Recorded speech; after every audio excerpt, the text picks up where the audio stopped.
I don't know, I don't have internet on my phone. How's it phone fly? Yes, I remember the days when I didn't have internet. Those were the days.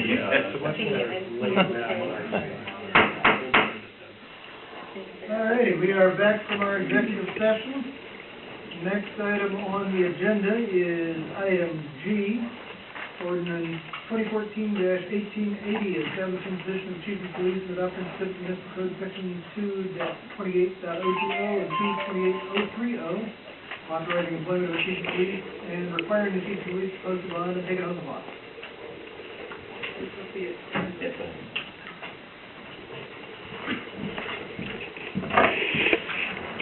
No, like, you came to the link in. You're busy posting, isn't it? That's our seal letter, you got it? Really? I kept saying it, I figured because I was saying it, that's why you're not here. Sit there, please. Yeah. Oh, it is. Good evening. I am Cynthia Mabey. I'm a labor attorney for the City of Pacific. And you have for discussion this evening an ordinance that would reestablish the Chief of Police position. This was a position that previously existed at the city, and it was replaced by a Public Safety Director position in 2000. The ordinance is written to mirror other city positions that you have, explaining that the duties are as assigned. Under Washington state law, you are required to have your chief take an oath of office and post a bond. Those are also elements of the ordinance. This would be a structural change in your department from a civilian head of your police department to a commissioned chief of police. And I'd be happy to assist you in your discussion of this in any way that I can. Council question? I don't know if it's up for discussion or if it should be a question, but I did some research on the subject, and obviously this is a topic that was near and dear to me that I've been pushing for, but as I did more research, I found out that our public safety director position, because of the way the job descriptions are written, it includes 40% of the job as the emergency manager in the city, which means that we may need to change it, but it's not uncommon for departments or cities to put that under a public safety chief, whether fire or police either can go there. But as a public safety director, civilian position, because they're responsible for coordinating the EOC during an emergency, and they're responsible for taking FEMA and NIMS classes, it could stay the same. It could stay where it's at. And so some of my issue to take care of, but again, I still look at the fact that we could save some insurance money by having a chief of police, and those duties can be transferred to the chief of police. And the way the job descriptions are written, the job descriptions are identical. Chief of police and public safety director, and the only difference is when you get back to the certificate licenses and other special requirements, it says, section 6, which isn't part of the public safety director position. This is the only addition to the job description, is the applicant must be a certified peace officer in the state of Washington and must hold a general commission certified by Washington State Criminal Justice Training Commission, and that they, must meet all of the training standards for that position. So it seems like we could do an easy transition with the current person in that position.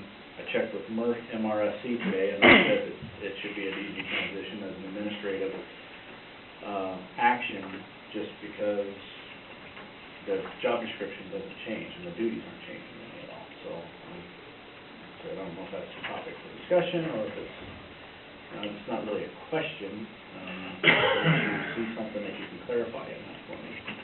Well, I think if the question was posed to the MRSC as we're just changing the job title, I think I would expect to get that answer that that's fine.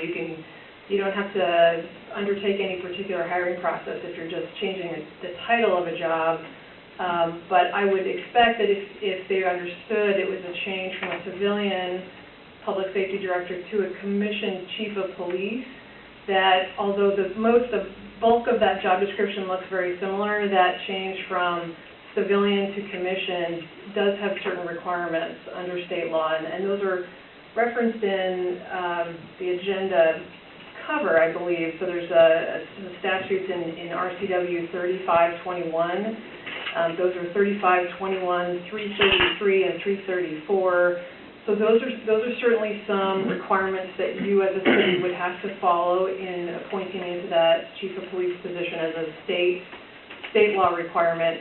And then apart from that, something else that MRSC may not have understood or realized is that based on an action that the council took in 2007, the chief of police position is covered by your civil service commission. So that's the current state of your municipal code. And what that means is when you hire a chief of police, you are involving the Civil Service Commission, and they have a role in that process. So again, those are two reasons why I wouldn't necessarily agree with that It was explained thoroughly to them, and they said as long as the person occupying the position now has all of the state qualifications to fulfill the chief position, it should just be an administrative changeover, and that they didn't see an issue why civil service would even have an issue with that. Did they understand that the chief of police... Civilian position going to a uniformed police officer. And the lady I talked to was Flannery Collins. Okay, well, I can't dispute your conversation with her. I was a part of it. That's certainly a good topic for discussion tonight, and something that I'd be happy to talk to Ms. Collins? Yes. I think if you talk to your Civil Service Commission, they would probably disagree with Ms. Collins as well. Their rules clearly say that the chief position is a civil service position, and hiring into that position is subject to their rules and regulations.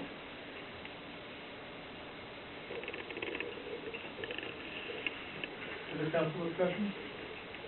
And I have quite an issue with this. Grab this.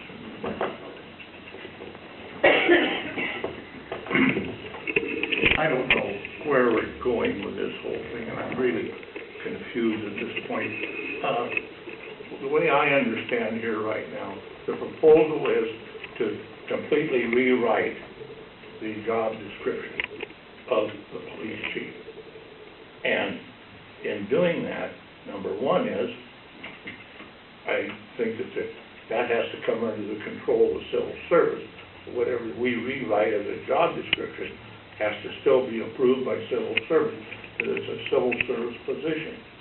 And in turn, in what I read here is that then the position of public safety director would be eliminated. So we're saying to eliminate a position that is a civil service position. So I have a real problem of seeing where the legality is that we can just arbitrarily eliminate a civil service position. And I think the whole truth of this thing, and the thing is that everything's being built around right now. As far as I can see, it's very, very obvious somebody's trying to lay some groundwork to replace John. And let's take all the other little mousy do's out of it. Somebody has a mission against John, and this is trying to find a way that they can rewrite a job description where he cannot meet the qualifications of that new job description. And so his job is eliminated because he cannot meet the qualifications. There's already, it says in here, there'd be a lesser salary job. And this is completely way out. I mean, this is totally going to unravel our police department again. We just went through it, trying to get some stability back in it. John went through a whole year of uncertainty every day, just whether he was going to have a job, whether he wasn't going to have a job, and everything else. And I mean, the man's sick today now. I myself feel that probably a whole lot of stress has been added onto him again here, is that he's gonna be faced again with, you know, people trying to eliminate his job, eliminate him. Where's this going? I mean, what is the reason for this? I cannot see any plus to it. Only thing I see is minuses to it. Now, maybe we got a little bit of a break on insurance, well, fine. If we get that break on insurance by using this present job description for police chief that is in the civil service rules right now, and if John can meet those qualifications under those civil service rulings and whatever, we just place him on as police chief under the civil service present rules and whatever, and the mission's over. But obviously, that's not where somebody wants this to go. That was my intent when I brought it up. And, I mean, it's strictly an attack on the people.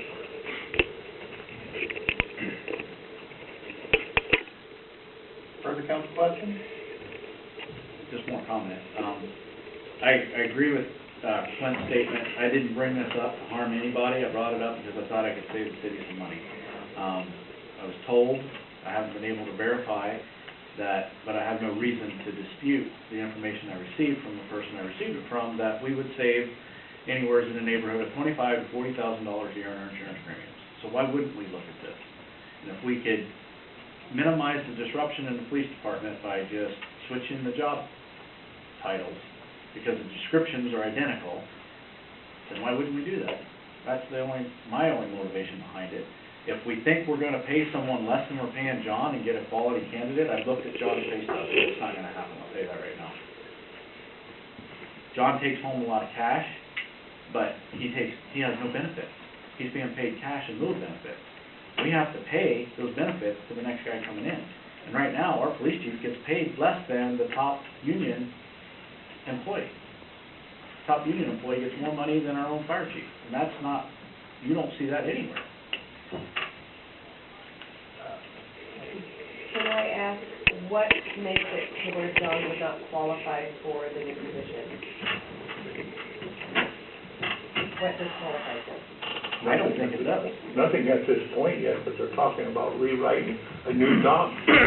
When they rewrite the new job description, the possibility is in there that they're gonna put qualifications in there that he cannot meet. And then, so then he is not a candidate for the new police position. Are these No. new I don't know yet. qualifications, are they qualifications that are asked for in other police departments, or are they asking for something exorbitant, like, kind of, That's, kick toes? well, that's unknown at this point because we don't have that yet, but I'm just cautioning it.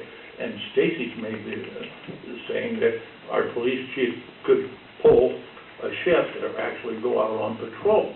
Now, that's like asking Lance to fill in for a utility worker. I mean, he came up through the ranks, he knows how to run a backhoe and everything else, so we put Lance out to run a backhoe. Does that make sense? You know, your job is to put the police chief out on the street to pull. Well, A if duty. push came to shove, I would hope that Lance, in an emergency, would be willing to run out and run that backhoe.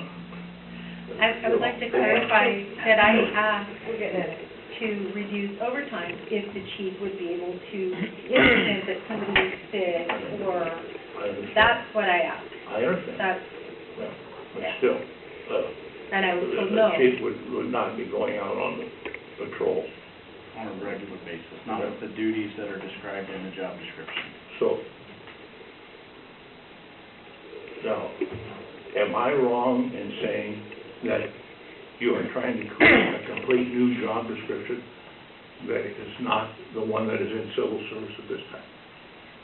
Would you like me to use the microphone? Councilmember, I'm not trying to create a job description. I'm only here I'm before asking you. the question, is that what they're trying to do? Is that what's, obviously, they came to you for legal advice. I represent the city, so I I represent your body to the extent you vote as a majority. I was asked to prepare this by the mayor as a policy change for your consideration. So the ordinance itself does not include a job description, obviously. It merely authorizes the city to hire a chief. And a job description, really, at this point, it's kind of premature. What would be contained in there? The ordinance does have some kind of minimum requirements in it. Councilmember Cave is referring to a chief's job description, which apparently has existed in the past. It was written in October 1st of 2009 by Civil Service. So there apparently is a document that currently exists, but again, in my opinion, I don't know, it's premature really at this point. You haven't authorized having a chief yet until you adopt an ordinance to do so. I have a question. If we pass the ordinance, are we required to hire a police chief? Is that why it was rescinded to begin with? Are you required to fill that position? Is it mandatory to be filled? The way that this ordinance is written, that would be your intention. It would be to replace the public safety director position with a commission chief position. That's the intent of the ordinance. So if you adopted the ordinance, I think that is what you are voting to do. It wouldn't be advisable to have both positions authorized in your municipal code because they conflict. Okay. So then question number 2 becomes, if we make the switch, I mean, what I'm hearing is there's a lot of uneasiness or uncomfortability in determining whether we pass this ordinance until we know what the job description is.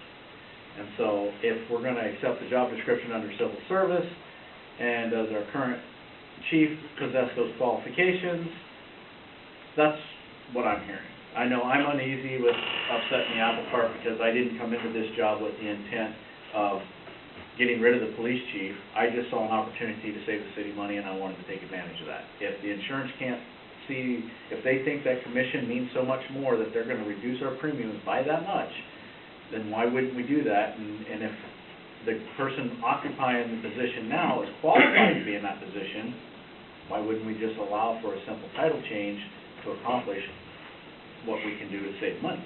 And that's what MRSC said is a perfect justification to do that. And she felt that civil service would accept that reasoning to allow that transfer because they don't want to see their employees eliminated. They're in the job of protecting employment and ensuring that employment's not subject to political whims, which is the concerns I'm hearing Clint bring up, is that now we're creating a situation where now this position is subject to a political whim versus just doing something beneficial for the city to save the city some money, which is my whole intent of bringing this up, was to try to save the city money. And I think what I want to be clear about is I don't think this is just a title change. So I think you should understand that going into this process. I don't think this is just a title change. I think you are required by those RCWs to impose certain requirements in the hiring process. And I think your Civil Service Commission is going to view this as a hiring that falls within their rules. So I want you to all understand that's what I'm telling you before you would decide what to do next. Does it conflict with the job description that's in place right now? Have you looked at this? Again, I prepared the ordinance. I think questions about future job descriptions may be better directed at the administration. This isn't future. This is on the books now through civil service. The civil service may choose to say we have to comply with it. Was that job description ever adopted by council? It was adopted by civil service, so I don't know. Does council have to adopt it? You know, that job description apparently was created at a time when there was no chief. I don't know why they would have adopted a chief's job description, and I don't believe that the council authorized it, but I don't know for certain. Is there any urgency to getting this done next week's meeting, or should we ask the Civil Service Commission for their official opinion on whether this would constitute hiring a new position and get further clarification from MRSC or elsewhere on what the legalities would be and what the Civil Service Commission's position would be before we go? If we really need to do something this week, that's one thing. If we don't, we might as well get our facts in order. Or has the mayor done it? I have done that.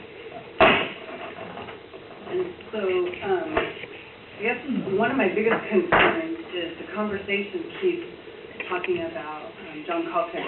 This is not a conversation about John Calkins, it's a conversation about doing some investigation based on requests that are coming from the police department, requests that are coming from the citizens, and the best way to spend taxpayers' dollars in the city of Pacific. And so, in looking at this and talking with the attorney, talking with civil service, and talking with other cities on how is the best approach to this. One of the concerns is we want boots on the ground. We want backup for during the day shift. We want another sergeant, all of these things. Looking at what our city can afford and where we are at. There's a lot of confusion over, based on the current position that is being filled as a public safety director, peace officer, all this. There's a lot of cloudiness, there's a lot of uncertainty on what can and cannot be done. This is a step in clarifying this position, having a commissioned police chief versus a civilian position. It protects the city and it reduces the risk that is after the city by having that person, and this commissioned police chief will be able to back up officers in the street. I'm not asking this person to run patrols. I'm asking this person to back up officers in the street. I had this conversation with John Calkins. He is very much aware of where I'm going with this. I told him he is welcome to apply for this position as a commissioned police officer, a police chief. There are RCWs that have to be followed to hire this person. And that is the direction that with this ordinance, I am hoping council will go down. There's no person, I am not seeing John Calkins, I'm looking at FTE, a civilian position versus a commissioned police chief. I guess my concern is leadership. You know, like I said before, the leader-follower relationship is extremely important, and when I first moved to this city, we were lucky to retain a police officer longer than 3 years. We were the apprenticeship program for all the police departments around us. And we had no seniority and no tenure in our police department. We didn't have any in our fire department either. I think council, over the years, diligently worked to try to solve that problem. One, they hired someone that commands respect from his people and respects them, because he demonstrates true leadership ability, not just managerial skills. You know, people can manage things on paper and manage numbers, fine, but if no one wants to work for you, what good is it? Because production goes down. So leadership is an extremely important aspect of this, and I didn't want to come in here and upset the apple cart by eliminating the leadership role of someone in the city that has proven to do a very good job over the last 14 years. Our retention of police officers is, you know, we see that now. We have police officers with more than 5 years on the job in our department, so we're reaping the rewards of paying for them to go to the academy and get trained. When they go out on the streets, they've demonstrated exceptional knowledge, skills, and ability in doing their job. And they're not still learning their job, and then going somewhere else once they've learned it to take the money or take the time and effort we put into them somewhere else. So that's something that you don't see in numbers, that you don't see on paper. I mean, if you look hard enough, you see it on paper, and that's important to me. And that's, you know, I looked at his wages. His wages aren't exorbitant. They're actually on the very low end. You know, there's only, I think, in the comparable universe in King County Consortium that we're involved with, one police chief that gets paid less than ours. That's Algona Police Chief. So for this area of the county, we're the lowest paid for the management that we have in place. But we have one unique skill set in our manager that gets lost sometimes. And that's why I look at it, and the mayor says there's no name to it. Well, we researched whether his qualifications would meet the statutory requirements of this ordinance. And is it something we can work with? And then if we look at the job description and you look at the duties, 60% is managing the police department, 40% is being an emergency manager for the city, for disaster preparation. 40% of his duties are supposed to be in that. And then we still want him to go out on patrol and be backup.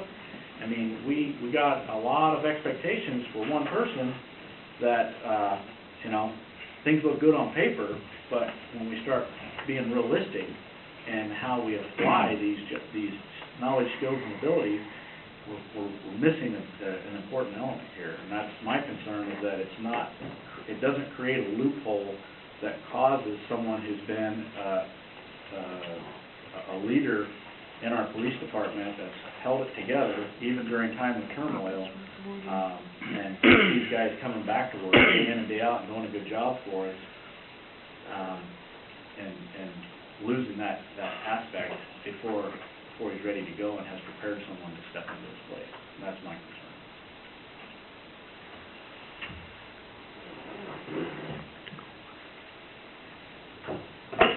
Further council discussion?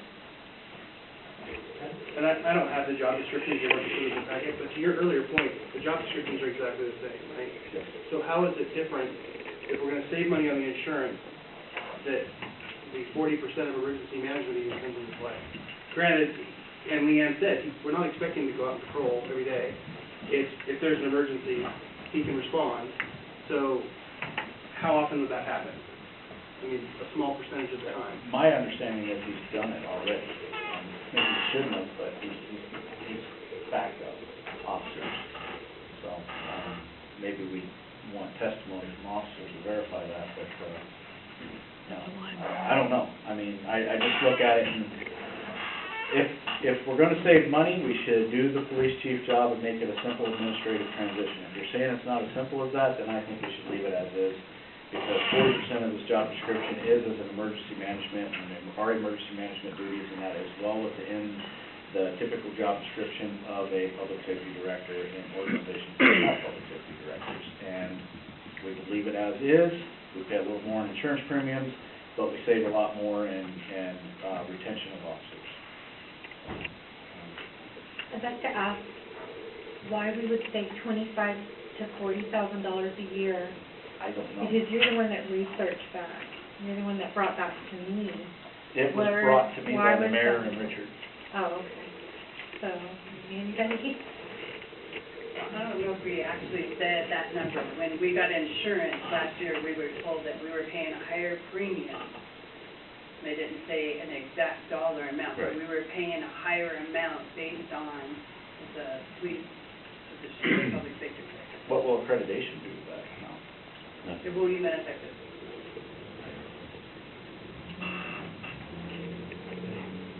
But they didn't give any reason why going from public safety director to chief. There's a difference between having a civilian in that position and a commissioned police chief. There's a difference. Well, we need to know then how much we would save, because I heard the numbers I was given, I thought you told me it was somewhere in the I neighborhood. was wondering where you got those. Well, anyway, I asked, if I might speak, I did talk to AWC. They've already made their decision for 2015 now. If any change we make will not affect us until 2016. And they don't give you out numbers, they try to give you like a percentage based on, well, you have this rating calculation, and then that affects it. But I believe they might have a discussion with us about certain things we needed to do in our city to make it, more secure in leadership, because that was a problem we had from their eyes from before. And so that was one of the things we were talking about, and that's where it might have come up in the percentages. I don't remember our conversation exactly, but he said I said something about that, maybe I did. I just don't It was a range, and it was based on percentage, and you calculated what that percentage would be, and it was in that range. Okay, well, all I remember is that we did go to AWC and we did reduce our amount, but I don't know that saying we were going to go to the police chief, I would have had any numbers at that point in time. So it might be a moot point. We might not save enough to even make it matter.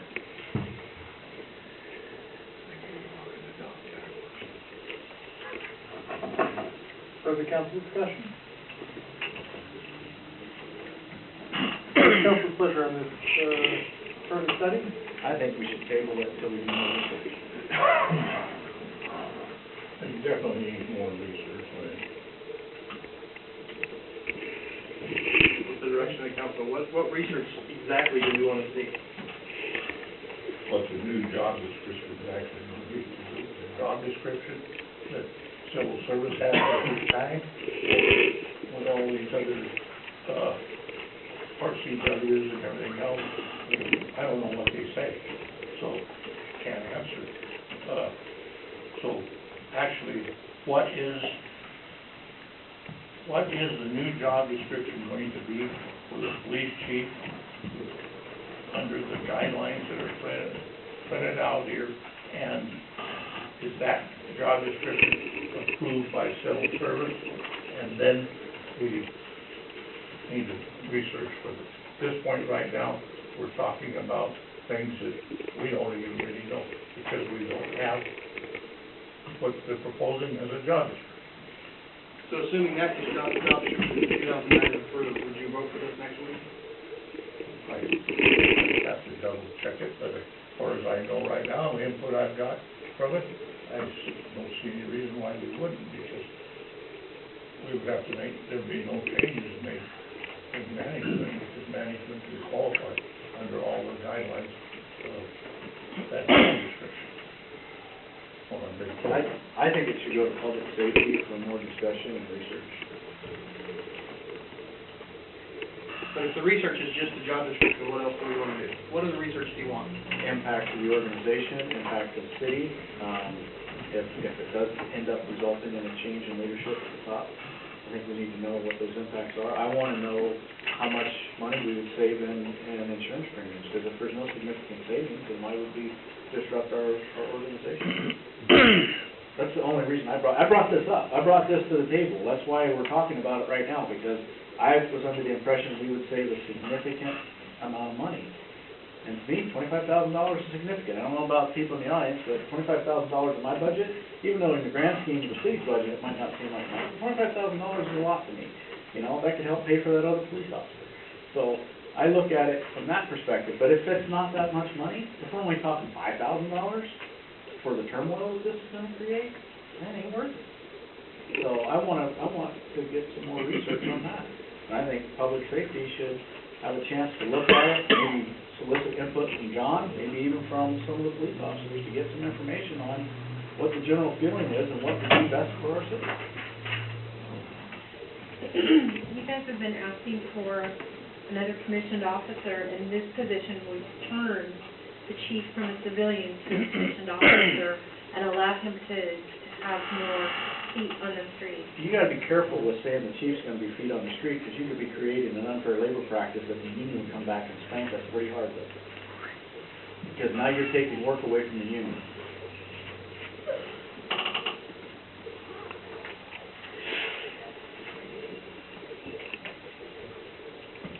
Any further council requests on information we'd like to have before considering this again? I want to know the benefits for the, on police chief versus public safety officer. Benefits to go either way. Pros and cons.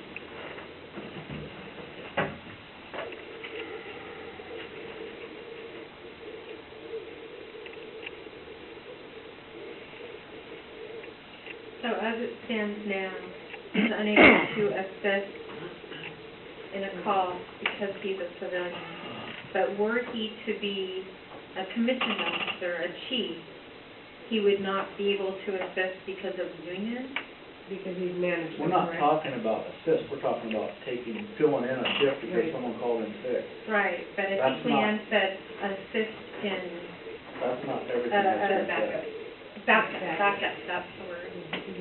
So right now, he can't provide backup because he is a civilian. Serious concerns whether civilians should be carrying a gun in his position. And so with all the concerns and all the cloudiness that has been focused around this was one of the issues that I was trying to address, and having a commissioned police chief who's a civilian.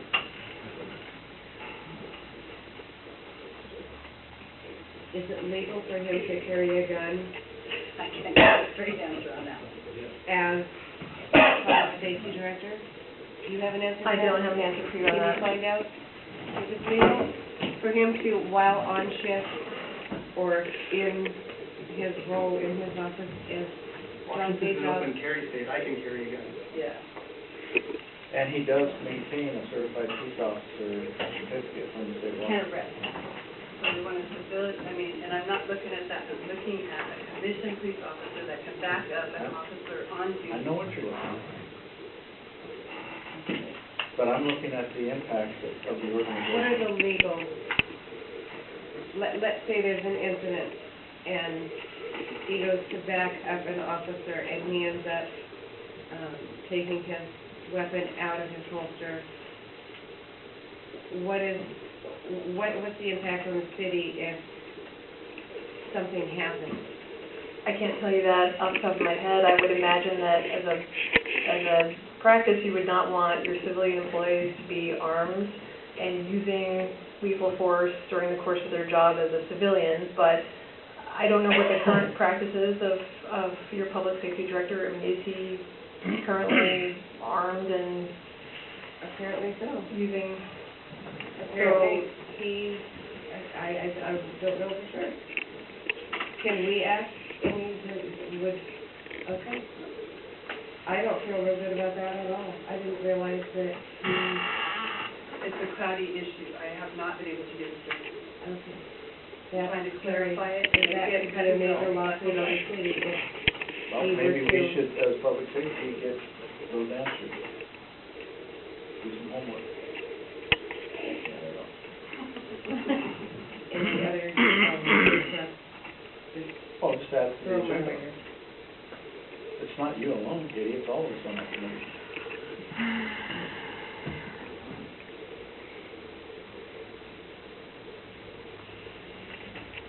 Any further discussion at this time, or should we refer it to public safety and have them come back to us when we have more information? I think that's best way. Right. Can we set a date that we want to see this come back? Things tend, they don't meet monthly, so. Oh, we'll make it, we'll meet,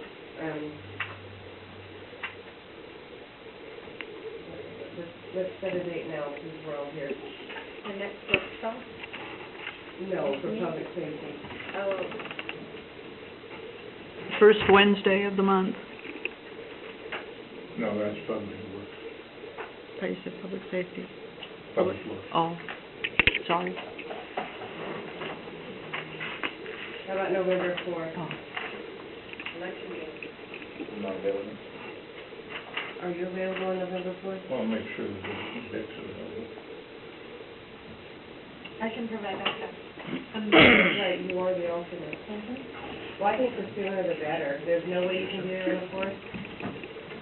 Later in the week, I could be there on the 6th or the 7th. I can't do it on, no, I can't do it on the 6th or 7th. Stacy, can you run alternate that night on the 4th? Here's the only issue with that, is we're not gonna come up with answers that day. We should be assigning out tasks to research, and then having another meeting later. And I wanna be present, because I wanna be able to do some of the research and. Okay, well, if you want a task, we can get one, and I just think it's important that we meet sooner as opposed to later. About next week. Or later this week.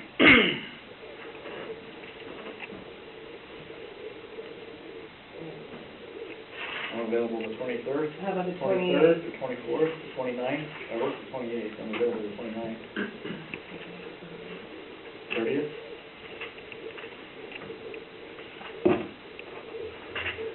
All the committee is deciding on that. Do we have any further need to keep the city attorney here? Anybody? I think not. Thank you, Thank you. Sophia. We also have other people that are here for our meeting. Okay, so I'm coming up with October 28th or November 4th. I'll do work for both of those.